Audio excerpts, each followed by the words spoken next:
শুধুমাত্র medical agent মইটি চ্যানেলে। রাত ৯টায় আসবে গল্পের ধারা, রহস্য, প্রেম আর হাসির খেলা সারা। আজকের নিবেদন বাংলা সাহিত্যের অমর পথশিল্পী শরৎচন্দ্র চট্টোপাধ্যায় দ্বারা রচিত বিলাসী। গল্প পাঠে নীলাঞ্জন চক্রবর্তী। সমগ্র চরিত্রে অভিনয় জয়দীপ মণ্ডল, সুবর্ণা মিশ্র আর দেবপ্রতিম চক্রবর্তী। শুরু হচ্ছে বিলাসী। পাকা ২ ক্রোশ পথ হাঁটিয়া স্কুলে বিদ্যা অর্জন করিতে যাই। আমি একা নই, ১০-১২ জন। যাহাদেরই বাটি পল্লীগ্রামে, তাহাদেরই ছেলেদের শতকরা ৮০ জনকে এমনই করিয়া বিদ্যালাভ করিতে হয়। ইহাতে লাভের অঙ্কে শেষ পর্যন্ত একেবারে শূন্য না পড়িলেও যাহা পড়ে তাহার হিসাব করিবার পক্ষে এই কয়টা কথা চিন্তা করিয়া দেখিলেই যথেষ্ট হইবে যে যে ছেলেদের সকাল ৮টার মধ্যে বাহির হইয়া যাতায়াতে ৪ ক্রোশ পথ ভাঙিতে হয়, ৪ ক্রোশ মানে ৮ মাইল নয়, ঢের বেশি। বর্ষার দিনে মাথার ওপর মেঘের জল ও পায়ের নিচে ১ হাঁটু কাদা, এবং গ্রীষ্মের দিনে জলের বদলে কড়া সূর্য এবং কাদার বদলে ধুলার সাগর সাঁতার দেওয়া স্কুলঘর করিতে হয়, সে দুর্ভাগা বালকদের মা সরস্বতী খুশি হইয়া বর দিবেন কি? তাহাদের যন্ত্রণা দেখিয়া কোথায় যে তিনি মুখ লুকাইবেন ভাবিয়া পান না। তারপরে কৃতবিদ্য শিশুর দল বড় হইয়া একদিন গ্রামেই বসুন আর ক্ষুধার জ্বালায় অন্যত্রই যান। তাঁদের ৪ ক্রোশ হাঁটা বিদ্যার তেজ আত্মপ্রকাশ করিবেই করিবে। কেহ কেহ বলেন শুনিয়াছি, আচ্ছা, যাদের ক্ষুধার জ্বালা তাদের কথা না হয় নাই ধরিলাম, কিন্তু যাদের সে জ্বালা নাই তেমন সব ভদ্রলোকই বা কি সুখে গ্রাম ছাড়িয়া পলায়ন করেন? তারা বাস করিতে থাকিলে তো পল্লীর এত দুর্দশা হয় না। ম্যালেরিয়ার কথাটা না হয় নাই পারিলাম, সে যাক, কিন্তু ওই ৪ ক্রোশ হাঁটার জ্বালায় কত ভদ্রলোকেই যে ছেলেপুলে লইয়া গ্রাম ছাড়িয়া শহরে পালান তাহার আর সংখ্যা নাই। তারপর একদিন ছেলেপুলের পড়াও শেষ হয় বটে, কিন্তু তখন শহরের সুখ সুবিধা রুচি লইয়া আর তাদের গ্রামে ফিরিয়া আসা চলে না। কিন্তু থাক এ সকল বাজে কথা। স্কুলে যাই, ২ ক্রোশের মধ্যে এমন আরো তো ২-৩খানি গ্রাম পার হইতে হয়। কার বাগানে আম পাকিতে শুরু করিয়াছে, কোন বনে বৈচি ফল অপর্যাপ্ত ফুলিয়াছে, কার গাছে কাঁঠাল এই পাকিল বলিয়া, কার মর্তমান রম্ভার কাঁদি কাটিয়া লইবার অপেক্ষা মাত্র, কার কানাচে ঝোপের মধ্যে আনারসের গায়ে রং ধরিয়াছে, কার পুকুর পাড়ের খেজুর মেথি কাটিয়া খাইলে ধরা পড়িবার সম্ভাবনা অল্প। এইসব খবর লইতেই সময় যায়। কিন্তু আসল যা বিদ্যা, কামস্কটকার রাজধানীর নাম কি এবং সাইবেরিয়ার খনির মধ্যে রূপা মেলে না সোনা মেলে, এ সকল দরকারি তথ্য অবগত হইবার ফুরসতই মেলে না। কাজেই এক্সামিনের সময় এডেন কি জিজ্ঞাসা করিলে বলি পারসিয়ার বন্দর আর হুমায়ুনের বাপের নাম জানিতে চাহিলে লিখিয়া দিয়াছি তোগলক খাঁ, এবং আজ ৪০-এর কোটা পার হইয়াও দেখি ও সকল বিষয়ে ধারণা প্রায় একই রকম আছে। তারপরে প্রমোশনের দিন মুখ ভার করিয়া বাড়ি ফিরিয়া আসিয়া কখনো বা দল বাঁধিয়া মতলব করি মাস্টারকে ঠ্যাঙানো উচিত, কখনো বা ঠিক করি অমন বৃষ্টির স্কুল ছাড়িয়া দেওয়াই কর্তব্য। আমাদের গ্রামের একটি ছেলের সঙ্গে মাঝে মাঝে স্কুলের পথে দেখা হইত। তাহার নাম ছিল মৃত্যুঞ্জয়। আমাদের চেয়ে সে বয়সে অনেক বড়, 3rd ক্লাসে পড়িত। কবে যে সে প্রথম 3rd ক্লাসে উঠিয়াছিল এ খবর আমরা কেউই জানিতাম না। সম্ভবত তাহা প্রত্নতাত্ত্বিকের গবেষণার বিষয়। আমরা কিন্তু তাহার ওই 3rd ক্লাসটাই চিরদিন দেখিয়া আসিয়াছি। তাহার 4th ক্লাসে পড়ার ইতিহাসও কখনো শুনি নাই। 2nd ক্লাসে উঠার খবরও কখনো পাই নাই। মৃত্যুঞ্জয়ের বাপ মা ভাই বোন কেহই ছিল না। ছিল শুধু গ্রামের এক প্রান্তে একটা প্রকাণ্ড আম কাঁঠালের বাগান, আর তার মধ্যে একটা পোড়ো বাড়ি, আর ছিল এক জ্ঞাতি খুড়া। খুড়ার কাজ ছিল ভাইপোর নানাবিধ দুর্নাম রটনা করা। সে গাঁজা খায়, সে গুলি খায়, এমনকি আরো কত কি। তার একটা কাজ ছিল বলিয়ে বেড়ানো ওই বাগানের অর্ধেকটা তার নিজের অংশ নালিশ করিয়া দখল করা অপেক্ষা মাত্র। অবশ্য দখল একদিন তিনি পাইয়াছিলেন বটে, কিন্তু সে জেলা আদালতে নালিশ করিয়া নয়, ওপরের আদালতের হুকুমে। কিন্তু সে কথা পরে হইবে। মৃত্যুঞ্জয় নিজে রাঁধিয়া খাইত এবং আমের দিন ওই আমবাগানটা জমা দিয়াই তাহা সারা বৎসর খাওয়া পড়া চলিত এবং ভালো করিয়াই চলিত। যেদিন দেখা হইয়াছে সেই দিনই দেখিয়াছি মৃত্যুঞ্জয় ছেঁড়া খোড়া মলিন বইগুলি বগলে করিয়া পথের এক ধার দিয়া নীরবে চলিয়াছে। তাহাকে কখনো কাহারও সহিত যাচিয়া আলাপ করিতে দেখি নাই, বরঞ্চ উপযাজক হইয়া কথা কহিতাম আমরাই। তাহার প্রধান কারণ ছিল এই যে দোকানের খাবার কিনিয়া খাওয়াইতে গ্রামের মধ্যে তাহার জোড়া ছিল না। আর শুধু ছেলেরাই নয়, কত ছেলের বাপ কতবার যে গোপনে ছেলেকে দিয়া তাহার কাছে স্কুলের মাহিনা হারাইয়া গেছে, বই চুরি গেছে ইত্যাদি বলিয়া টাকা আদায় করিয়া লইত, তাহা বলিতে পারি না। কিন্তু ঋণ স্বীকার করা তো দূরের কথা, ছেলে তাহার সহিত একটা কথা কহিয়াছে এ কথাও কোনো বা ভদ্র সমাজে কবুল করিতে চাহিত না। গ্রামের মধ্যে মৃত্যুঞ্জয় ছিল এমনই সুনাম। অনেকদিন মৃত্যুঞ্জয়ের সহিত দেখা নাই। একদিন শোনা গেল সে মরমর, আরেকদিন শোনা গেল মালোপাড়ার এক বুড়া মালো তাহার চিকিৎসা করিয়া এবং তাহার মেয়ে বিলাসী সেবা করিয়া মৃত্যুঞ্জয়কে জমের মুখ হইতে এ যাত্রায় ফিরিয়া আনিয়াছে। অনেকদিন তাহার অনেক মিষ্টান্নের সদ্ব্যয় করিয়াছি। মনটা কেমন করিতে লাগিল। একদিন সন্ধ্যায় অন্ধকারে লুকাইয়া তাহাকে দেখিতে গেলাম। তাহার পোড়ো বাড়িতে প্রাচীরের বালাই নাই। স্বচ্ছন্দে ভিতরে ঢুকিয়া দেখি ঘরের দরজা খোলা, বেশ উজ্জ্বল একটি প্রদীপ জ্বলিতেছে, আর ঠিক সম্মুখেই তক্তপোষের ওপর পরিষ্কার ধবধবে বিছানায় মৃত্যুঞ্জয় শুইয়া আছে। তাহার কঙ্কালসার দেহের প্রতি চাহিলেই বোঝা যায় বাস্তবিক যমরাজ চেষ্টা ত্রুটি কিছু করেন নাই। তবে যে শেষ পর্যন্ত সুবিধা করিয়া উঠিতে পারেন নাই সে কেবল ওই মেয়েটির জোরে। সে শিয়রে বসিয়া পাহাড় বাতাস করিতেছিল। অকস্মাৎ মানুষ দেখিয়া চমকিয়া উঠিয়া দাঁড়াইল। এই সেই বুড়া সাপুরীর মেয়ে বিলাসী।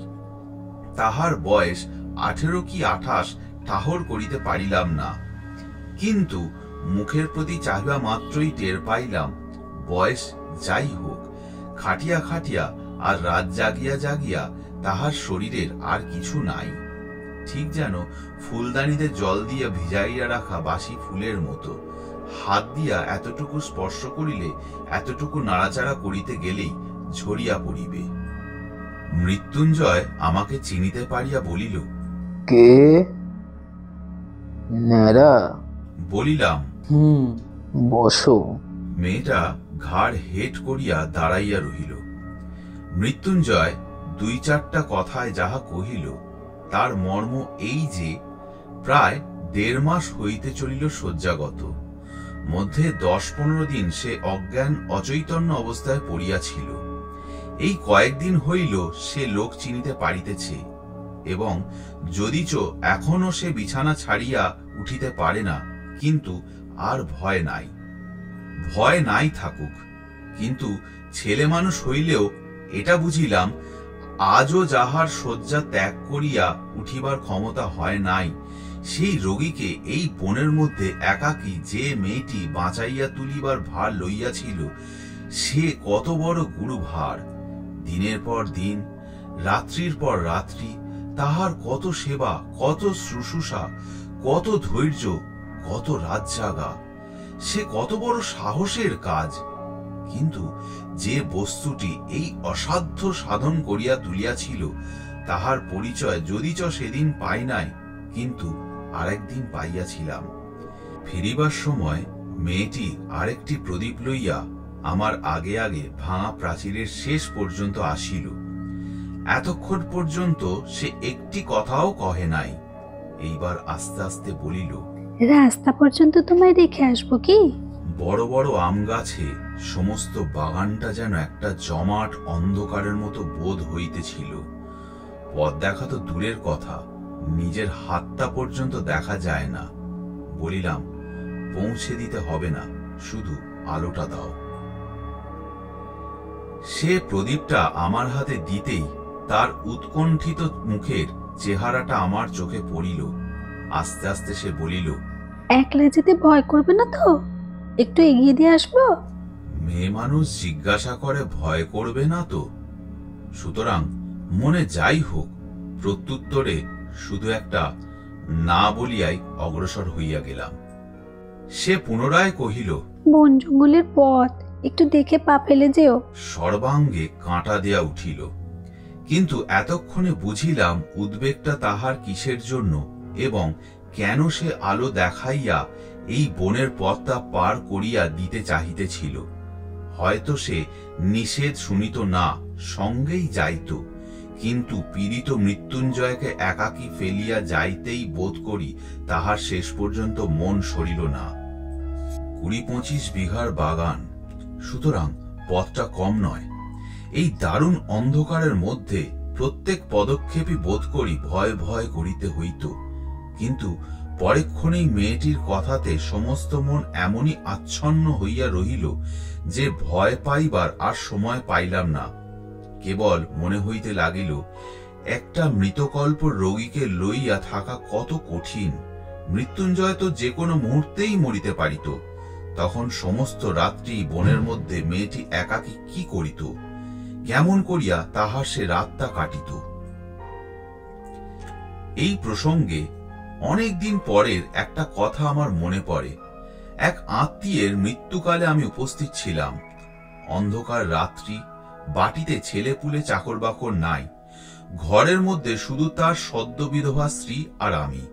তার স্ত্রী তো শোকের আবেগে দাপাদাপি করিয়া এমন কাণ্ড করিয়া তুলিলেন যে ভয় হইল তাহারও প্রাণটা বুঝি বাহির হইয়া যায় বা। কাঁদিয়া কাঁদিয়া বারবার আমাকে প্রশ্ন করিতে লাগিলেন, তিনি স্বেচ্ছায় যখন সহমরণে যাইতে চাহিতেছেন তখন সরকারের কি? তার যে আর তিলার্ধ বাঁচিতে স্বাদ নাই, এ কথা তাহারা বুঝিবেন না? আমাদের ঘরে কি স্ত্রী নাই? তাহারা কি পাষাণ? আর এই রাত্রেই গ্রামের ৫ জন যদি নদীর তীরের কোনো এক জঙ্গলের মধ্যে তার সহমরণের জোগাড় করিয়া দেয় তো পুলিশের লোক জানিবে কি করিয়া? এমনই কত কি। কিন্তু আমার তো আর বসিয়া বসিয়া তাহার কান্না শুনিলেই চলে না। পাড়ায় খবর দেওয়া চাই, অনেক জিনিস জোগাড় করা চাই।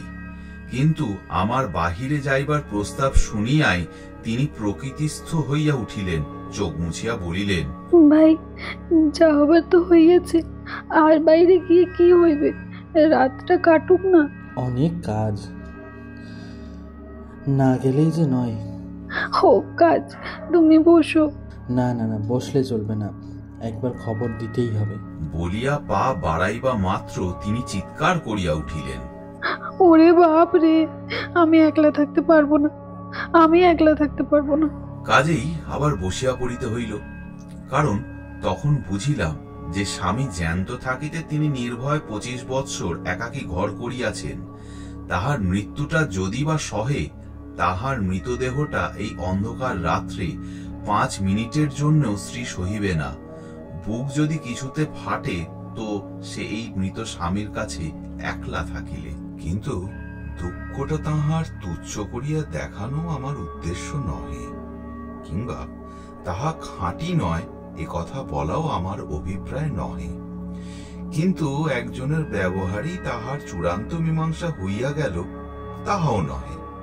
কিন্তু এমন আরো অনেক ঘটনা জানি, যাহার উল্লেখ না করিয়াও আমি এই কথা বলিতে চাই যে শুধু কর্তব্য জ্ঞানের জেরে অথবা বহুকাল ধরিয়া একসঙ্গে ঘর করার অধিকারেই এই ভয়টাকে কোনো মেয়ে মানুষই অতিক্রম করিতে পারে না।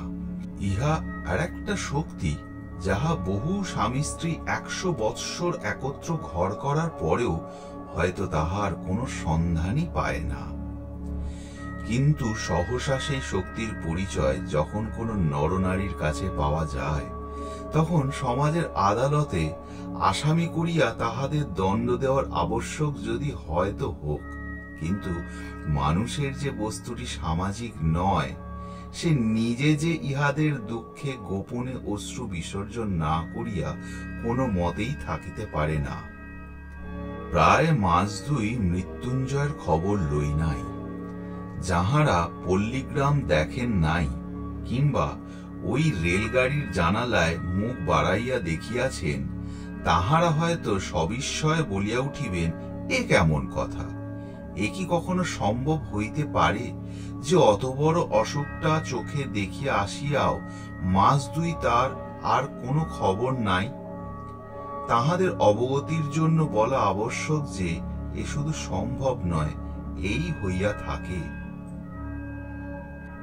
বিপদে পাড়াশুদ্ধ ঝাঁক বাঁধিয়া উপুর হইয়া পড়ে, এই যে জনশ্রুতি আছে, জানি না তাহা সত্যযুগের পল্লীগ্রামের ছিল কিনা, কিন্তু একালে তো কোথাও দেখিয়াছি বলিয়া মনে করিতে পারি না। তবে তাহার মরার খবর পাওয়া যায় নাই, তখন সে যে বাঁচিয়া আছে এ ঠিক। এমনই সময় হঠাৎ একদিন কানে গেল, মৃত্যুঞ্জয়ের সেই বাগানে অংশীদার খুড়া তোলপাড় করিয়া বেড়াইতেছে যে, হায় রে, গেল গেল, গ্রামটা একেবারে রসাতলে গেল। নালতের মৃত্যু বলিয়া সমাজে আর কোনো মুখ বাহির করিবার জোর রইল না। অকাল কুষ্মাণ্ডটা একটা সাপুরের মেয়েকে নিকা করিয়া ঘরে আনাইছে। আর শুধু নিকা নয়, তা হয় নাই চুলায় যাক, তার হাতে ভাত পর্যন্ত খাইতেছে। গ্রামে যদি ইহার শাসন না থাকে তো বনে গিয়া বাস করিলে তো হয়। করলা হরিপুরে সমাজেরও কথা শুনিলে যে, ইত্যাদি ইত্যাদি। তখন ছেলে বুড়ো সকলের মুখে ওই একই কথা। হইল কি, কলি কি সত্যি উল্টাইতে বসিল? খুড়া বলিয়া বেড়াইতে লাগিলেন, যে ঘটিবে আমি অনেক আগেই জানিতাম। আমি শুধু তামাশা দেখছিলাম, কোথাকার জল কোথায় গিয়ে মরে। নইলে পরে নয়, প্রতিবেশী নয়, আপনার ভাইপু। আমি কি বাড়ি লইয়া যাইতে পারতাম না? আহা, আমার কি ডাক্তার বৈদ্য দেখাবার ক্ষমতা ছিল না? দেখুক দেখুক, তবে কেন যে করি নাই, এখন দেখুক না সবাই। কিন্তু আর তো চুপ কইরা থাকা যায় না। এই যে মৃত্যুর বংশের নাম ডুবাইয়া যায়, গ্রামের যে মুখ পড়ে। তখন আমরা গ্রামের লোক মিলিয়া যে কাজটা করিলাম, তাহা মনে করিলে আমি আজও লজ্জায় মরিয়া যাই। খুড়া চলিলেন নালতের মৃত্যুর বংশের অভিভাবক হইয়া, আর আমরা 10-12 জন সঙ্গে চলিলাম গ্রামের বদন দগ্ধ না হয় এই জন্য। মৃত্যুঞ্জয়ের পোড়ো বাড়িতে গিয়া যখন উপস্থিত হইলাম, তখন সবেমাত্র সন্ধ্যা হইয়াছে। মেয়েটি ভাঙা বারান্দায় একধারে রুটি গড়িতেছিল। অকস্মাৎ লাঠিসোঁটা হাতে এতগুলি লোককে উঠানের ওপর দেখিয়া ভয় নীলবর্ণ হইয়া গেল। খুড়া ঘরের মধ্যে উঁকি মারিয়া দেখিলেন মৃত্যুঞ্জয় শুইয়া আছে। চট করিয়া শিকলটা টানিয়া দিয়া সেই ভয়ে মৃতপ্রায় মেয়েটিকে সম্ভাষণ শুরু করিলেন। বলা বাহুল্য, জগতের কোনো খুড়া কোনো কালে বোধ করি ভাইপো স্ত্রীকে ওরূপ সম্ভাষণ করে নাই। সে এমনই যে মেয়েটি হীন সাপুরের মেয়ে হইয়াও তাহা সহিতে পারিল না। চোখ তুলিয়া বলিল, বাবা আমাকে বাবুর সাথে নিকে দিয়েছে জানো। হ্যাঁ, তবে রে, ইত্যাদি ইত্যাদি। এবং সঙ্গে সঙ্গে 10-12 জন বীর দর্পে হুঙ্কার দিয়া তাহার ঘাড়ে পড়িল। কেহ ধরিল চুলের মুঠি, কেহ ধরিল কান, কেহ ধরিল হাত দুটো, এবং যাহাদের সে সুযোগ ঘটিল না তাহারাও নিশ্চেষ্ট হইয়া রহিল না। কারণ সংগ্রামস্থলে আমরা কাপুরুষের ন্যায় চুপ করিয়া থাকিতে পারি, আমাদের বিরুদ্ধে এত বড় দুর্নাম রটনা করিতে বোধহয় নারায়ণের কর্তৃপক্ষেরও চক্ষু লজ্জা হইবে। এইখানে একটা অবান্তর কথা বলিয়া রাখি। শুনিয়াছি নাকি বিলাত প্রভৃতি ম্লেচ্ছ দেশে পুরুষদের মধ্যে একটা কুসংস্কার আছে, স্ত্রীলোক দুর্বল এবং নিরুপায় বলিয়া তাহাদের গায়ে হাত তুলিতে নাই। এ আবার একটা কি কথা! সনাতন হিন্দু এ কুসংস্কার মানে না। আমরা বলি, যাহারই গায়ে জোর নাই তাহারই গায়ে হাত তুলিতে পারা যায়, তা সে নরনারী যাই হোক না কেন। মেয়েটি প্রথমেই সেই যা একবার আর্তনাদ করিয়া উঠিয়াছিল, তারপরে একেবারে চুপ করিয়া গেল। কিন্তু আমরা যখন তাহাকে গ্রামের বাহিরে রাখিয়া আসিবার জন্য হিঁচড়াইয়া লইয়া চলিলাম, তখন সে মিনতি করিয়া বলিতে লাগিল, বাবুরা, আমাকে একটিবার ছেড়ে দাও, আমি রুটিগুলো ঘরে দিয়ে আসি। বাইরে শিয়াল কুকুর খেয়ে যাবে, রোগা মানুষ সমস্ত রাত খেতে পাবে না। মৃত্যুঞ্জয় রুদ্ধ ঘরের মধ্যে পাগলের মতো মাথা কুটিতে লাগিল, দ্বারে পদাঘাত করিতে লাগিল এবং শ্রাব্য অশ্রাব্য বহুবিধ ভাষা প্রয়োগ করিতে লাগিল। কিন্তু আমরা তাহাতে তিলার্ধ বিচলিত হইলাম না। স্বদেশের মঙ্গলের জন্য সমস্ত অকাতরে সহ্য করিয়া তাহাকে হিড় হিড় করিয়া টানিয়া লইয়া চলিলাম বলিতেছি, কেননা আমিও বরাবর সঙ্গে ছিলাম। কিন্তু কোথায় আমার মধ্যে একটুখানি দুর্বলতা ছিল, আমি তাহার গায়ে হাত দিতে পারি নাই, বরঞ্চ কেমন যেন কান্না পাইতে লাগিল। সে যে অত্যন্ত অন্যায় করিয়াছে এবং তাহাকে গ্রামের বাহির করাই উচিত বটে, কিন্তু এটাই যে আমরা ভালো কাজ করিতেছি সেও কিছুতে মনে করিলাম না। কিন্তু আমার কথা থাক, আপনারা মনে করিবেন না পল্লীগ্রামের উদারতার একান্ত অভাব, মোটেই না। বরঞ্চ বড়লোক হইলে আমরা এমন সব ঔদার্য প্রকাশ করি যে শুনিলে আপনারা অবাক হইয়া যাইবেন। এই মৃত্যুঞ্জয়টাই যদি না তাহার হাতে ভাত খাইয়া অমার্জনীয় অপরাধ করিত, তা হইলে তো আমাদের এত রাগ হইত না। আর কায়েতের ছেলের সঙ্গে সাপুরের মেয়ের নিকা, এ তো একটা হাসিয়া উড়াইবার কথা। কিন্তু কাল করিল যে ওই ভাত খাওয়া, হোক না 2.5 মাসের রুগী, হোক না সে শয্যাশায়ী, কিন্তু তাই বলিয়া ভাত, লুচি নয়, সন্দেশ নয়, পাঁঠার মাংস নয়, ভাত খাওয়া যে অন্য পাপ, সে তো আর সত্য সত্যই মাপ করা যায় না। তা নইলে পল্লীগ্রামের লোক সংকীর্ণ চিত্ত নয়। 4 ক্রোশ হাঁটা বিদ্যা সেসব ছেলের পেটে, তারাই তো একদিন বড় হইয়া সমাজের মাথা হয়। দেবী বিনা পানির বরে সংকীর্ণতা তাহাদের মধ্যে আসিবে কি করিয়া? এই তো ইহারই কিছুদিন পরে প্রাতঃস্মরণীয় স্বর্গীয় মুখোপাধ্যায় মহাশয় বিধবা পুত্রবধূ মনের বৈরাগ্যে বছর 2 কাশীবাস করিয়া যখন ফিরিয়া আসিলেন, তখন নিন্দুকেরা কানাকানি করিতে লাগিল যে অর্ধেক সম্পত্তি ওই বিধবার এবং পাছে তাহার বেহাত হয়। এই ভয় ছোটবাবু অনেক চেষ্টা, অনেক পরিশ্রমের পর বৌঠানকে যেখান হইতে ফিরাইয়া আনিয়াছেন সেটা কাশীই বটে। যাই হোক, ছোটবাবু তাহার স্বাভাবিক ঔদার্যে গ্রামের বারোয়ারি পূজা বাবদ 200 টাকা দান করিয়া 5খানা গ্রামের ব্রাহ্মণের সদক্ষিণা উত্তম ফলাহারের পর প্রত্যেক সৎ ব্রাহ্মণের হাতে যখন একটা করিয়া কাঁসার গেলাস দিয়া বিদায় করিলেন, তখন ধন্য ধন্য পড়িয়া গেল। এমনকি পথে আসিতে অনেকেই দেশের এবং দশের কল্যাণের নিমিত্ত কামনা করিতে লাগিল। এমন সব যারা বড়লোক, তাদের বাড়িতে বাড়িতে মাসে মাসে এমন সব সদ অনুষ্ঠানের আয়োজন হয় না কেন?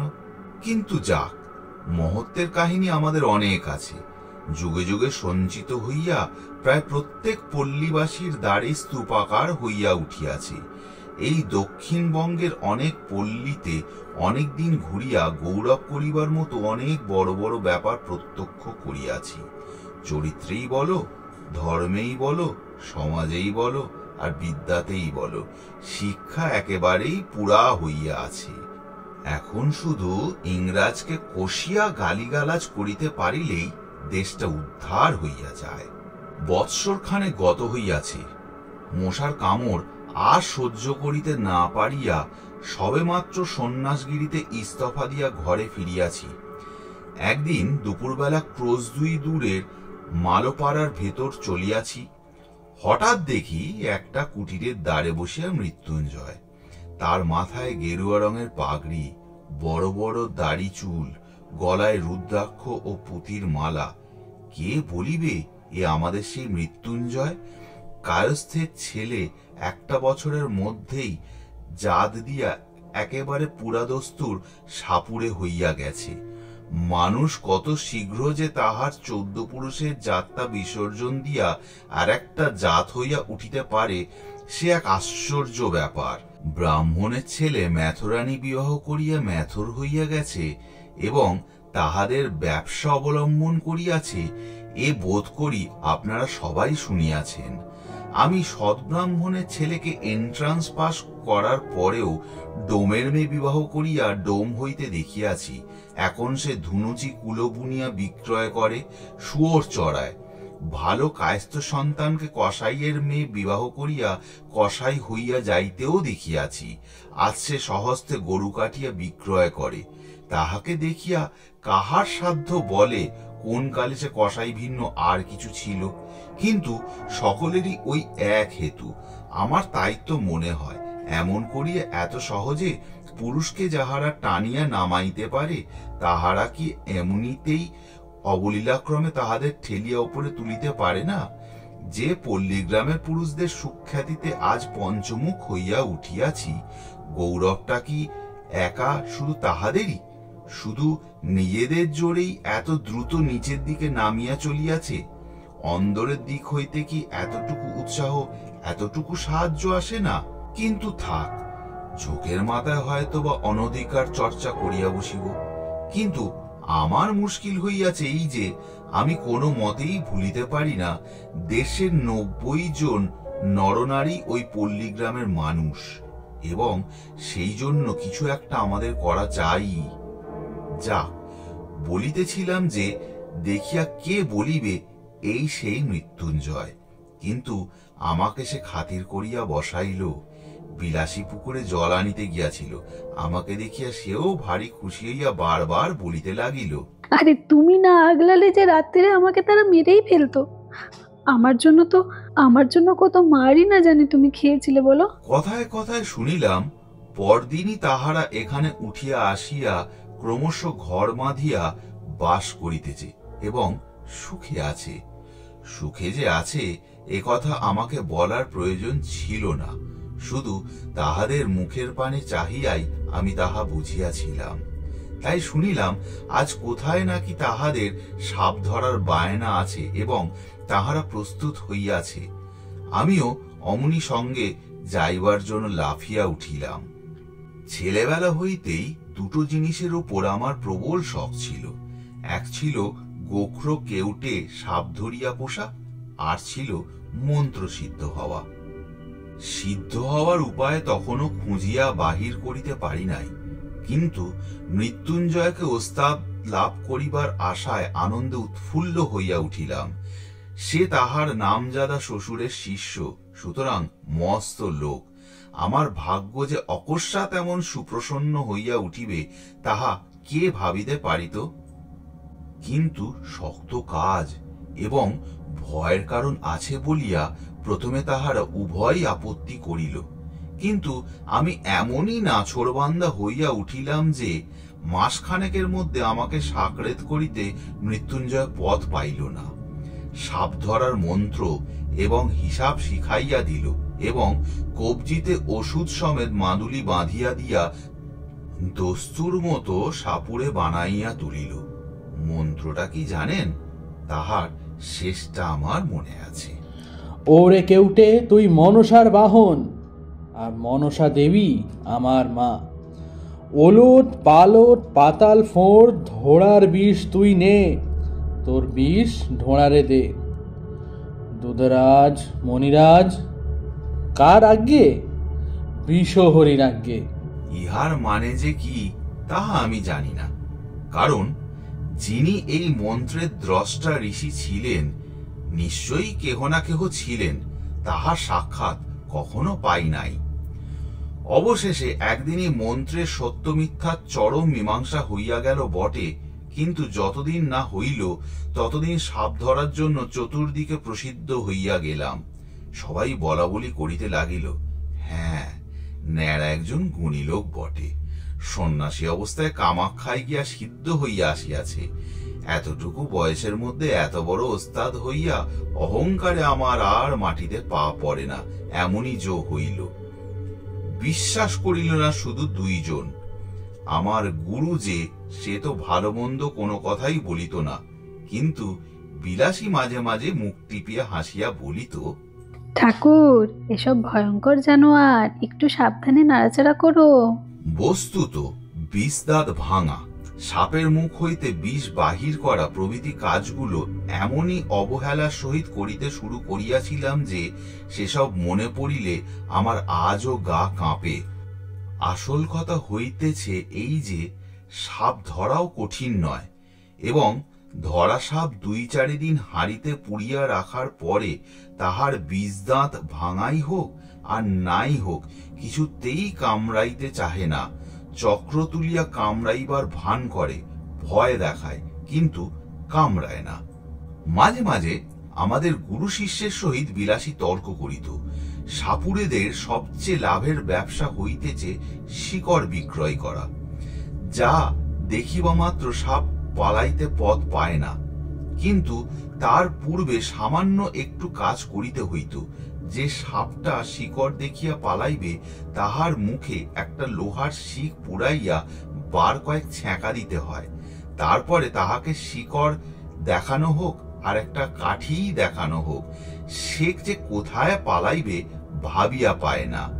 এই কাজটার বিরুদ্ধে বিলাসী ভয়ানক আপত্তি করিয়া মৃত্যুঞ্জয়কে বলিত, দেখো, এমন করিয়া মানুষ ঠকিও না। সবাই তো করে, এতে দোষ কি আছে? করুক গে সবাই, আমাদের তো খাবার ভাবনা নেই, আমরা কেন মিছিমিছি লক্ষ্য রাখাতে যাই? আর একটা জিনিস আমি বরাবর লক্ষ্য করিয়াছি, সাপ ধরার বায়না আসিলেই বিলাসী নানা প্রকারের বাধা দিবার চেষ্টা করিত।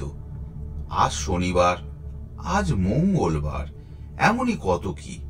মৃত্যুঞ্জয় উপস্থিত না থাকিলে সে তো একেবারেই ভাগাইয়া দিত, কিন্তু উপস্থিত থাকিলে মৃত্যুঞ্জয়ের নগদ টাকার লোভ সামলাইতে পারিত না।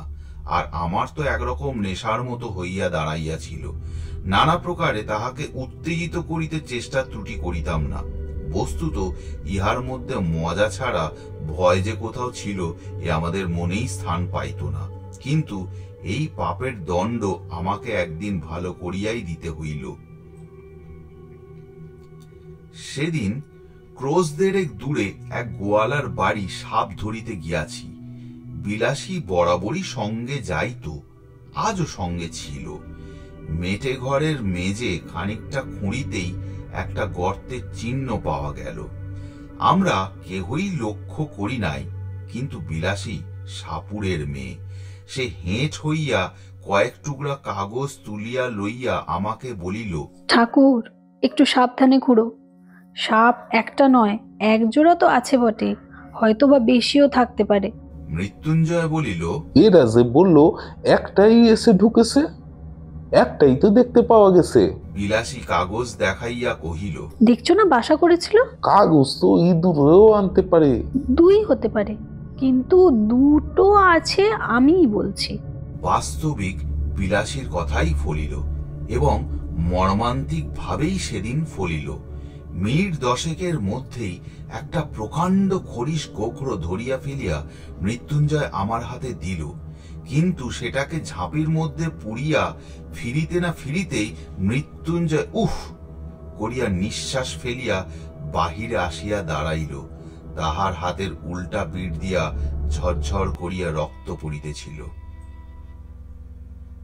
প্রথমটা সবাই যেন হতবুদ্ধি হইয়া গেলাম, কারণ সাপ ধরিতে গেলে সে পলাইবার জন্য ব্যাকুল না হইয়া বরঞ্চ গর্ত হইতে 1 হাত মুখ বাহির করিয়া দংশন করে, এমন অভাবনীয় ব্যাপার জীবনে এই একটিবার মাত্র দেখিয়াছি।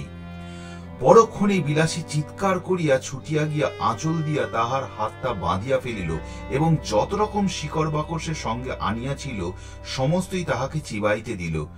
মৃত্যুঞ্জয় নিজের মাদুলি তো ছিলই, তাহার উপরে আমার মাদুলিটাও খুলিয়া তাহার হাতে বাঁধিয়া দিলাম। আশা বিষ উহার ঊর্ধ্বে উঠিবে না, এবং আমার সেই বিষহরীর আজ্ঞা মন্ত্রটা সতেজে বারবার আবৃত্তি করিতে লাগিলাম।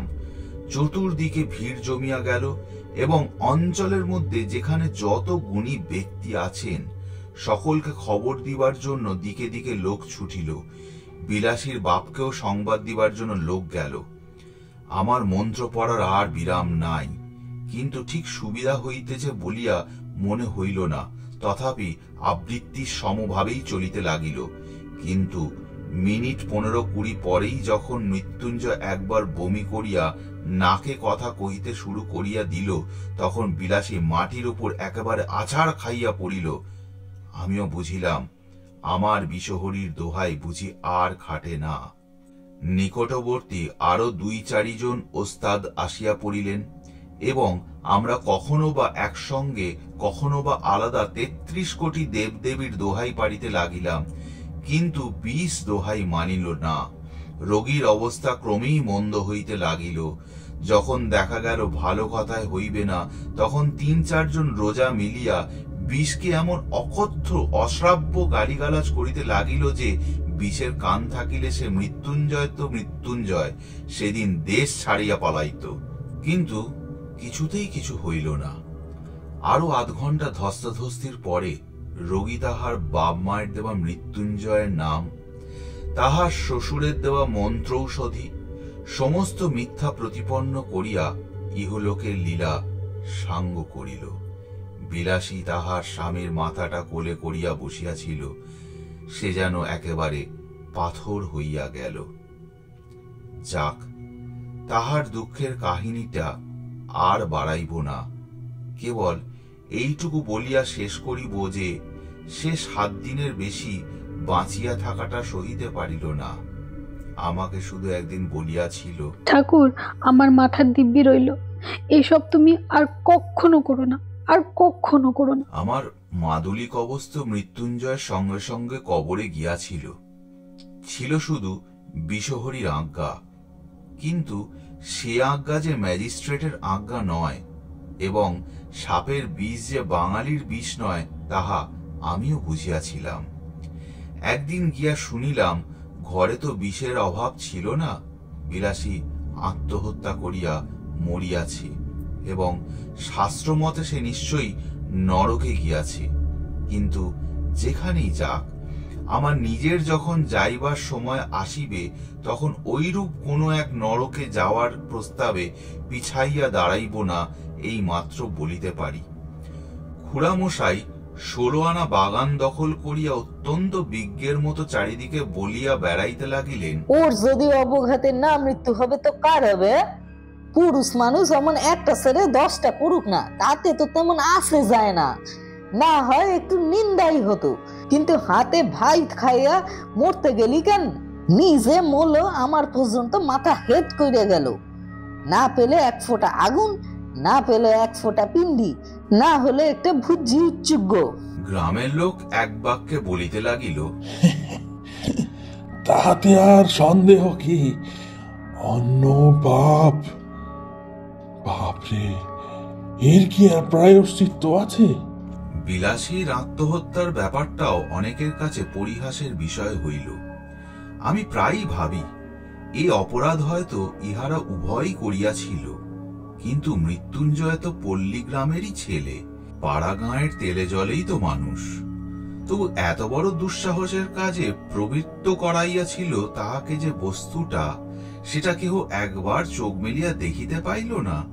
আমার মনে হয়, যে দেশের নরনারীর মধ্যে পরস্পরের হৃদয় জয় করিয়া বিবাহ করিবার রীতি নাই, বরঞ্চ তাহা নিন্দার সামগ্রী, যে দেশে নরনারী আশা করিবার সৌভাগ্য, আকাঙ্ক্ষা করিবার ভয়ঙ্কর আনন্দ হইতে চিরদিনের জন্য বঞ্চিত, যাহাদের জয়ের গর্ব, পরাজয়ের ব্যথা কোনটাই জীবনে একটিবারও বহন করিতে হয় না, যাহাদের ভুল করিবার দুঃখ আর ভুল না করিবার আত্মপ্রসাদ কিছুরই বালাই নাই, যাহাদের প্রাচীন এবং বহুদর্শী বিজ্ঞ সমাজ সর্বপ্রকারের হাঙ্গামা হইতে অত্যন্ত সাবধানে দেশের লোককে তফাৎ করিয়া আজীবন কেবল ভালোটি হইয়া থাকিবারই ব্যবস্থা করিয়া দিয়াছেন। তাই বিবাহ ব্যাপারটা যাহাদের শুধু নিছক কন্ট্রাক্ট, তা সে যতই কেননা বৈদিক মন্ত্র দিয়া ডকুমেন্ট পাকা করা হোক, সে দেশের লোকের সাধ্যই নাই মৃত্যুঞ্জয়ের অন্য পাপের কারণ বোঝে। বিলাসীকে যাহারা পরিহাস করিয়াছিলেন, তাহারা সকলেই সাধু গৃহস্থ এবং সাধ্বী গৃহিণী। অক্ষয় সতীলোক তাহারা সবাই পাইবেন, তাও আমি জানি, কিন্তু সেই সাপুরের মেয়েটি যখন একটি পীড়িত শয্যাগত লোককে তিল তিল করিয়া জয় করিতেছিল, তাহার তখনকার সে গৌরবের কণা মাত্র হয়তো আজিও ইহাদের কেহ চোখে দেখেন নাই। মৃত্যুঞ্জয় হয়তো নিতান্তই একটা তুচ্ছ মানুষ ছিল, কিন্তু তাহার হৃদয় জয় করিয়া দখল করার আনন্দটাও তুচ্ছ নয়, সে সম্পদও অকিঞ্চিৎকর নহে। এই বস্তুটাই এদেশের লোকের পক্ষে বুঝিয়া ওঠা কঠিন। আমি ভূদেব বাবুর পারিবারিক প্রবন্ধেরও দোষ দিব না এবং শাস্ত্রীয় তথা সামাজিক বিধি ব্যবস্থারও নিন্দা করিব না। করিলেও মুখের ওপর কড়া জবাব দিয়া যাহারা বলিবেন এই হিন্দু সমাজ তাহার নির্ভুল বিধি ব্যবস্থার জোরেই অত শতাব্দীর অতগুলা বিপ্লবের মধ্যে বাঁচিয়া আছে, আমি তাহাদেরও অতিশয় ভক্তি করি। প্রত্যুত্তরে আমি কখনোই বলিব না টিকিয়া থাকাই চরম সার্থকতা নয় এবং অতিকায় হস্তি লোপ পাইয়াছে কিন্তু তেলাপোকা টিকিয়া আছে। আমি শুধু এই বলিব যে বড়লোকের নন্দগোপালটির মতো দিবারাত্রি চোখে চোখে এবং কোলে কোলে রাগলে যে সে বেশটি থাকিবে তাহাতে কোনোই সন্দেহ নাই, কিন্তু একেবারে তেলাপোকাটির মতো বাঁচাইয়া রাখার চেয়ে একাধবার কোল হইতে নামাইয়া আর 5 জন মানুষের মতো 2-1 পা হাঁটিতে দিলেও প্রায়শ্চিত্ত করার মতো পাপ হয় না।